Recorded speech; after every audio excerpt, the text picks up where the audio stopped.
ভালোভাবে গরম করতে হবে, নাহলে কিন্তু পকোড়াগুলো ছেড়ে যাবে।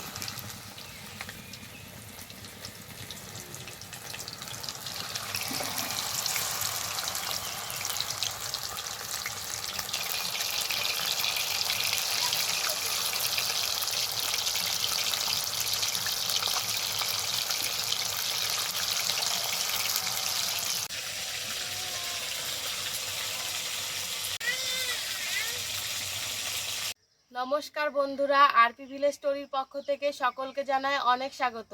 আজকে আবার চলে এসেছি দুর্দান্ত একটা পকোড়া রেসিপি নিয়ে। এই দেখো, এগুলো কি বলো তো, আজকে বাজার থেকে দেখো এতগুলো লোটে মাছ নিয়ে এসেছি। এই লোটে মাছ গোটা গোটাই পকোড়া করব। তো তোমরা কিন্তু পুরো ভিডিওটা দেখবে। প্রথমে আমি লোটে মাছগুলো কেটে ভালোভাবে ধুয়ে নেব, তারপরে তোমাদেরকে দেখাবো কিভাবে লোটে মাছের পকোড়া করতে হয়। এই দেখো, লোটে মাছের এই যে এখান থেকে মাথা থেকে এরকম করে কেটে এরকম করে টানলে এই নোংরাটা বেরিয়ে আসে। দিয়ে যে পাখনাগুলো কেটে দিলেই পরিষ্কার হয়ে যাবে। আর লোটে মাছের গায়ে কিন্তু খুব ছোট ছোট আঁশ থাকে, আঁশগুলো একটুখানি করে নিতে হবে, ছাড়িয়ে নিতে হবে।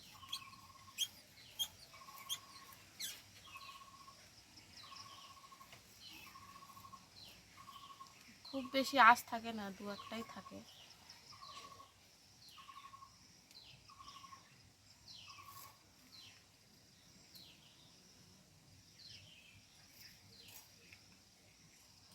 তারপরে লেজটাকে কেটে দিলাম। এই দেখো, লোটে মাছ বাছা হয়ে গেল, এবার রেখে দেবো।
এ দেখো, লোটে মাছ সব কাটা হয়ে গেছে। এবার ধুয়ে নিয়ে এসে রান্নাটা তোমাদেরকে দেখাবো।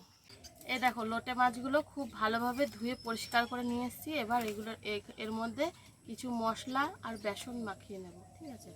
তো প্রথমে দিয়ে দিচ্ছি বেসন,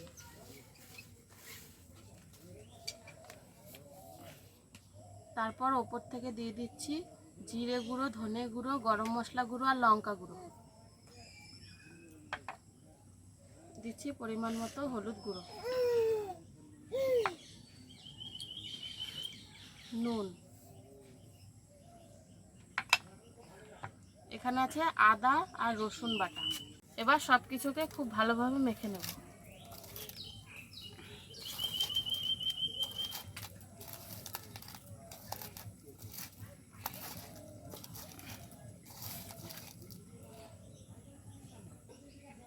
একটুখানি জল দিয়ে মাখতে হবে। জল দিলাম, এবার খুব ভালোভাবে মাখবো।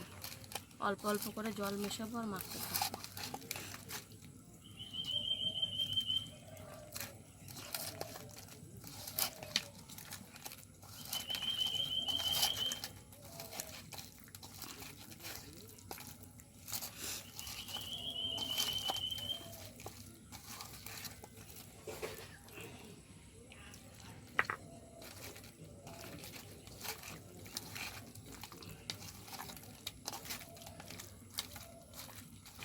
এ দেখো, মাছটাকে খুব ভালোভাবে সব কিছু দিয়ে মেখে নিয়েছি। এবার আধা ঘন্টা ঢেকে রেখে দেবো।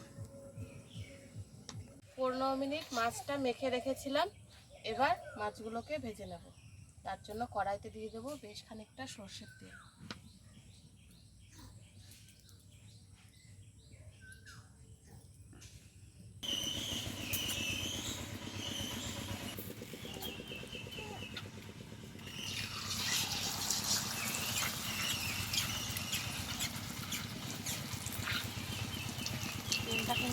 ভালোভাবে গরম করতে হবে, নাহলে কিন্তু পকোড়াগুলো ছেড়ে যাবে।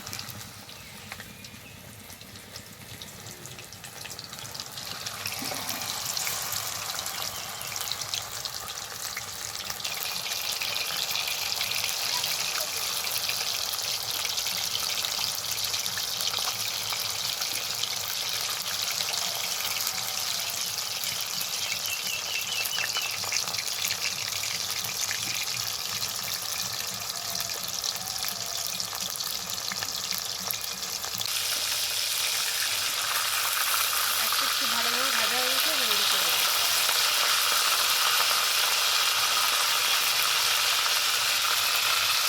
দেখো পকোড়াগুলো একদম লাল লাল করে ভেজে নিয়েছি, এবার তুলে নেব। সবগুলো দেখো একসাথে উঠে গেল।